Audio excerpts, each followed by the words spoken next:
Speaking of Banana Day, as you know, this is the measure of an episode, where it is our continuing mission to explore what makes Star Trek genuine Star Trek and not just. I had one and I can't remember. I'm Paul. And I'm Jonathan. I mean, the obvious one is Deep Space Nine. And we do this using three criteria. The first one is there sci-fi in the plot? Not just a shell, not just a skin, but it needs to be there for the plot to make sense. Number two, is that sci-fi presented in a unique or novel fashion? And number three, is there a ethical, moral, or mythical dilemma? I'm Jonathan. And I'm Paul, and this week we watched Strange New Worlds Season 2, Episode 8, Under the Cloak of War. Boy, were we wrong about this being a musical episode. I know. I was like, what? We got for the first like 10 minutes, and I was like, the first number is going to be a big surprise for everybody. I mean, it still could have happened. Like, there could have been just kind of setting this stuff up and, like, the music, kind of like what happened in Once More with Feeling, where the music actually did reveal how people were feeling to each other. Obviously, that is not how this went down. But well, also would have been unnecessary because, well, we can get into it. Yeah. But this episode, there was no subtext to me. So I'm just gonna dive right in. I don't know how comfortable I feel speaking about this episode because I've read comments from war vets who felt that this episode nailed it, and I can't speak to that. I mean, I felt like this episode was very heavy-handed, and I do have suggestions on how it should have been paced. But as far as like people talking about Chapel's response to things and Ortegas's response to things, like they said they nailed it. So I have a hard time feeling comfortable speaking about their presentations. I think that in terms of its authenticity and its care to reproduce something that happens in real life very well, I think it gets an A+. Sure. In terms of it being a dramatic television show, I don't think it was very well written. Right. It's hard to balance those things. When you have these huge movies and series and television shows that are made to be about this issue, it's hard to do this and have it not feel on the nose and have it not feel somewhat trite. Right. Right. It's kind of like when you introduce a new character and you want everybody to know about how great this new character is. You know, when they're around, everybody's talking about how great they are. And when they're not around, everybody's talking about how great they are. You know, like every scene was about the Butcher of Jagal. And, you know, they were either talking about how great it is that we have this Klingon representing the Federation, or they were talking about how horrible it was that they had this coward essentially who was killing everyone, you know, go against his own principles to be here. So how can he be trusted? I feel like there wasn't any, I don't want to say twist because I think that would betray the meaning of the episode, right? But some kind of narrative point of interest. For example, what if Joseph, who I feel like I just learned his first name, the doctor, I feel like wouldn't it have been interesting? He wasn't overtly triggered or explicitly triggered. And we find out later that he was in fact the Butcher. Because I feel like him being the Butcher was very slowly revealed and not a big surprise. Right. At least it didn't, I kind of guessed it was going to be him before they did the big reveal. So you could have easily written it where you weren't hinting at that, and it just became just an interesting point of view that wasn't pro or against this particular issue, but was at least interesting. I was actually expecting the Klingon ambassador to, in some way, be very enlightened, having come out of the Battle of Jagal, truly changed, and him having to convince these people who were a victim of his past, change them truly. And maybe one of them doesn't want to change. And that's the betrayal. That's the tragedy because he was actually changed and not making him a coward. But that's not enough for one of them, and they still kill him anyway. Right? Like that would have been more interesting, I feel like, and something we haven't really seen more of. Well, yeah, and the other element too that I feel would have made this a little better is if the dinner was the climax and not, you know, the big reveal about Joseph being the Butcher. And what if one of those people was the most recalcitrant and stubborn about their view on this person, that nobody can change, nobody that bad can change, nobody that evil can change. And then the ambassador actually changes their mind. Right. That would have been an interesting character moment for them. Another thing too about the ambassador is he didn't change his demeanor through the whole thing. And it would have been really great if either direction, he did blow up and get really mad about something that happened, and like have him relive that moment as well, and have them understand like why he did defect. Right.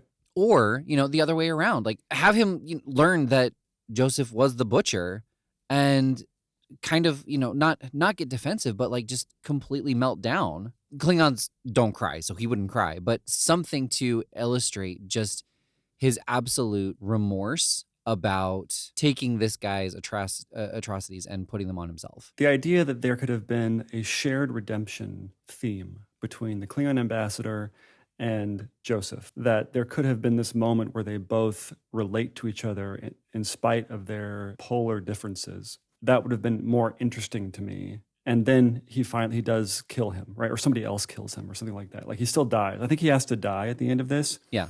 That's the tragedy. But it feels like, it felt empty to me. It felt like it was leading to something where, and not that every plot line has to have some sort of twist. Right, no. But it felt as though they had an opportunity to really drive home a theme. And there wasn't really a theme at this except trauma, I guess, is the theme. But to me, the end of this was not facing your trauma. Like none of them really wanted to have anything to do with him. Mm-hmm. But I do have a couple of superficial Star Trek things that I do want to talk about. Sounds good. Right? Might as well leave all this boring shit behind. I'm very curious to hear like what you choose to leave and take out of this episode. There's a point where Spock and I guess the bartender. Mm-hmm. By the way, is the bartender Starfleet, or are they just kind of have a day job like on a cruise ship where they're a bartender on a I'm starship? almost positive that it's a day job. Gotta be, right? Yeah. I can't imagine like going through Starfleet training. What are you gunning for? To tend bar. Right. Engineering. Yeah. Piloting. So bartending. Spock is making Raktajino. Mm-hmm. Right? Yeah. And he says, we're experimenting on making not a delicacy, but a caffeinated beverage from Kronos. Mm-hmm. And I thought to myself, I have to be okay with this. Because if they said it was some futuristic space caffeine, I would have been mad too, right? Mm-hmm. But it seems very unlikely that Kronos would have caffeine, right? Yeah, kind of. I mean, he could also say a caffeine equivalent. Yeah, he could have said that. He could have made up a new word that didn't have caffeine behind it. Right. Yeah. That was it's a stimulant. Yes, stimulant. That would have been good. Unless they're adding caffeine. Unless Raktajino is some sort of mixture between a Kronos/Earth blendy. A blendy? Yeah, it's classic, when you take fruit and you put some milk and maybe some spinach and you blend it. Right, you get a hybrid, yeah. And this kind of goes back to the things that we've been frustrated with they also mentioned Romulan Ale by Clint Howard, by the way, who we haven't mentioned. This is like his 6th appearance. We've seen an original series, the original series one that he's in. Yeah, didn't we? Yeah, he's the where he's a kid. Yep, he's the childlike alien. He's the one to the alien puppet. Right. Strangely, he looks younger in this episode. Right? Yeah, it's amazing. No, my point is like one of our frustrations is the alien adjective before the common noun. But the other part too is Raktajino was created, I think, for DS9 because they had a bar, or it was briefly mentioned in TNG right before DS9. But Raktajino became the drink of choice on DS9, and since then it has become like kind of the go-to coffee. And I'm kind of done with it. Like it would just be nice if they. Well, it makes they picked a really good name, right? It makes me want to have one. Right. I want to have a Raktajino, but I can't just go to Star Wars land or Star Trek land and have them serve me an oat milk latte and like, here's your Raktajino. Like, I want to know, what does a Raktajino taste like? I personally think that a Raktajino should not taste like coffee. Like it should have some kind of rich flavor, and obviously it's caffeine, but like that's what would make it interesting, is if it if it's not just an espresso. Well, here's the problem, is that it comes from the land of Klingon, Right. right? So it's very likely going to be some part mud. Right. They blend up mud And blood. with water and blood, probably worms of some kind. So, but see, here's the thing. It feels very refined in DS9. And so I want to know, what the hell is a Raktajino? Mm-hmm. It's served hot. We know that. Right. Can you get an iced Raktajino? I wonder if anyone has ever ordered that. Or if like they just look at you like you have 10 heads. Like, I don't know. Like, I guess that's like ordering a beer iced. well, or like ordering ice cream hot. Right. That's called a milkshake. You ever had a warm What? milkshake before? No. Delicious. Yeah. Oh, yeah. Yeah. I'm going to assume you're lying. That sounds so nasty. What? Why? Why is it still like sweet? It's still, I'm trying to think. It's basically like liquid pie. Or Dude, when you've made the sale, stop selling. Like, what? No. I don't think it doesn't sound like I made any No, sale. you haven't. I'm just saying, stop digging. Well, have you ever had a warm smoothie? No. Well, then you can't say anything. I myself has had a warm smoothie by accident, and it was quite tasty. You're like, never again. But I did enjoy that moment. Wait, you have you have equivalent stuff that is warm, like for example, a lava cake. Yeah. That's kind of like a smoothie. That's kind of like a hot smoothie. No. In different form. I'm trying to think. This is very interesting because I always kind of thought that sweet can go both ways. It can, but that doesn't mean the same thing can go both ways. But what is so offensive? We're not talking about like a spinach smoothie, right? We're talking about like an ice cream type of, like a sundae I'm with you. type of thing, Yeah. right? Yeah. So what's so offensive about that? Because it's ice cream. Like, ice cream is not served warm. It's melted. It's a disappointment at that point. Well, I have to say, if you have ice cream too frozen, it's not fun then either. It's got to be like the perfect consistency, right? Yeah. You shouldn't need a knife, right? Right. Well, yeah. For the most part, yes. Although it is very nice to have you warm your spoon up into the cold ice cream. Yeah. Yeah. Man, on Banana Day, this is probably just heaven. Right. I would agree with that. So, okay, well, we can talk about this later. Right. But I have a feeling that you should try a hot ice cream. I will do some research and see if there's anything around me that has a hot smoothie. And you just microwave ice cream. It's very easy to make. Right. Yeah. And if not, then I will try this diabetes in a cup and see what happens. Well, wait a minute. You ever put like hot fudge on top of ice cream? Yes. Well, that's hot.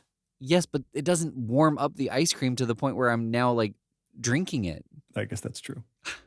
So you don't like spoon up the dregs when you're done with your ice cream? I do, but it's still chilly. I don't let it sit for a couple hours and then I'm like, all right, got my ice cream slop. You're making it seem like it's more like flat, lukewarm soda. Yes, that is what I am picturing. Okay. Like that level of disappointment. Okay. You see? Which brings what? It brings to mind. Yeah. Brings to mind carbonated ice cream. So, okay. I've talked about this before with my brothers, and they're like, "Yeah, that's called diet." I'm like, "No, you're missing my point. I want soda flavored soda water. Okay. You know, like the unique flavors of soda. Like I want a Dr. Pepper soda water, or like, but not sweet. well, Is that right? Like the difference? Yeah, that's kind of the point. Like it's not. It just has that little bit of the aftertaste where I'm getting that flavor, but not being bombarded with it. Well, supposedly the main ingredient in soda is supposed to be cola. Like the cola nut. Right.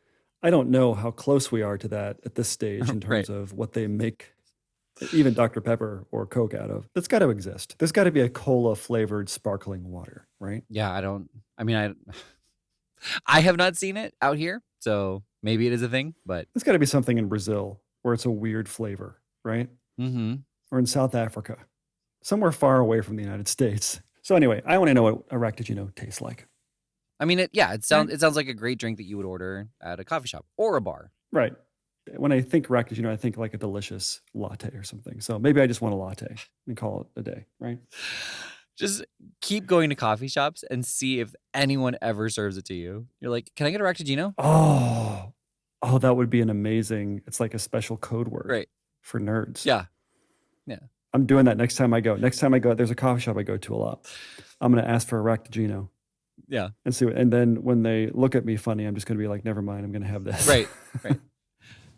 Or, you will find somebody who you can share our podcast with. I'll have business cards made. Right. Okay, so observation number 2 about this thing. The whatever parsley that Pike comes to get from Joseph, right? I'm fairly sure that the doc is supplying narcotics to Pike. The way that they talk, he's like, have you got any more of that parsley? Oh, it's 100% a C4. Yeah. It's gotta be the way that they're talking about it. Well, because he's like, and everybody knows about it. It can kill you. And he's like, right, but in a small dose, it's delicious. Right. Which I actually thought that there would be something more with that beyond just giving his jambalaya that kick. Like, I thought that the fact that they were bringing up that it would kill you, and they were dealing with somebody who was causing a lot of tension on the show. And I was like, is this? That's a good point. That was a good point. Yeah, maybe they gave him too much of the parsley and they just poisoned him. Right. But they didn't do that. I guess that's what I'm looking for. I guess what I'm looking for in my Star Trek. I don't know. I don't want too much reality. I can't, I go to Star Trek to escape, right?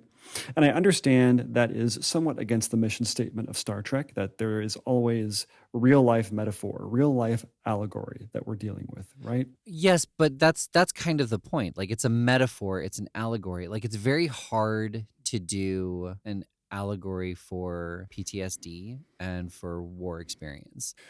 But I was delighted, very delighted to see that we got some sort of payoff to the super juice that the nurse. Chapel? The nurse Chapel. Chapel and Joseph have, right? In the previous episode where they inject themselves with some sort of thing, green stuff, and they become super people. And I'm glad we didn't need another demonstration of that. Right. We knew what that meant, which was a very interesting way to seed that stuff, because we were thinking, oh, what episode did we miss? Because they say, we're going to do this again. I guess so. The one thing that was a little bit weird was that we never see or get confirmation that Nurse Chapel actually ever used it. Right. I got the impression that they used it together. Yeah, that was definitely the impression that I got too. Yep, from Broken Circle. Right. Yeah. And so far we have not seen that. Right. So either this timeline is going to continue between Chapel and what's his last name? What's the doctor's name? It's either Mbenga or it's Mbenga, depending on who says it. Okay. That. We don't know. Like, their relationship is unclear now. I didn't know that I knew that they knew each other, obviously. I didn't know that they had like this type of history. Right. Which is interesting. But I wonder how far it goes. Yeah. Do they have more of a history? Is there sort of this other relationship that they had where there are these super fighters people? Well, that's going to be a spin-off show. Yeah, Star Trek Super Fighters. Right, and if they do a certain hand configuration, they join into one giant super fighter. Right. Right. Yeah. Yep. It'll be animated. It'll be a kids show. Right. So the one thing that would have made this like more of a science fiction show for me, and this is a small thing, I feel like there's a point where they have their transporter pad, and in the distance, like the far distance, you can see explosions happening and fighting and everything like that. And everything is time synced to it, even though when you're that far away from an explosion, you're going to see it first and then you'll hear it seconds later, right? It would have been so good if we saw that explosion happen, which was miles away. Right. Or if we saw it and then we felt it later, right? That would have been an interesting detail that they would have done. It's sort of like when they have sound in space. Like you want it to be synchronized with sound. You want to hear that because we've been conditioned like that way. Same thing with explosions. Like when you see an explosion, you want to hear it immediately. That's not how it would work. Right. You know? Right. I just want there to be that nod to like, no, this is what it would have felt like and looked like in that particular scenario. Yeah. But it didn't. They didn't do it. Right. Well, and that's kind of a thing that just doesn't happen. So, it would be nice if there was some place somewhere that they did have that kind of delay. Yeah. And Firefly, our favorite show, they took a chance and did not have sound whenever there was exterior space stuff. I know. Right? Yep. It was so good. And they did it. And they got canceled after 14 episodes. So maybe that's why nobody else does it. So not a genuine Star Trek episode in my book, I don't think. Well, no, there was nothing sci-fi about it. Not really. Yeah, there was definitely an ethical and moral dilemma, but Well, and also just speaking to that, like it felt like there was so much focus on the trauma of Joseph and Christine, I think, and Erica, that they didn't really go deep into the question that they continually asked about, do you allow someone the opportunity to atone for their actions or not, basically? I mean, this is not a plot line foreign to Star Trek until this moment. Mhm. There was actually a Voyager episode where Balan is very sick, and the doctor has to use the holodeck to bring back the universal specialist in whatever ailment she has. And it turns out that he was responsible for this Holocaust of some kind. And B'Elanna is very upset that this doctor is treating her because she has such a moral problem with him. Right. So this is, they've done this before, but even that was a little bit more interesting because it was a holodeck program. It wasn't even a real person. Right. But yeah, I would have liked there to be some question mark as to, and I guess there was in my mind as to whether or not the Klingon ambassador was being truthful and being earnest in what his goals were. Yeah. But that wasn't really the point of the episode. Right. Well, and it wasn't really exposed either way, whether or not it was a long con or if he genuinely was repentant. Right. Yeah. It can be done. There was an episode of Law and Order, I don't know if you ever saw it, but where there's a professor and a student, and the student is saying that the professor attacked her, and the professor says that he didn't. And it goes through the entire investigation and through the court, and the episode ends with, we find the defendant. Oh, so we don't even know. Right. You're presented all of the facts, and then the episode just leaves it, that way. They should do every episode like that. Right. I think they tried. I think there was a Law and Order where it was just supposed to be the due process and like finding all the evidence. And it didn't even last a season. So nobody else liked Right. it, I guess. Yeah. You can go find those 14 episodes. Right. Anyway. All right. Well, we got through it. Right. It's done. Yeah. Yep. All right. Well, I've been Paul. I've been Jonathan. Shotgun. And this has been The Measure of an Episode. Hang on.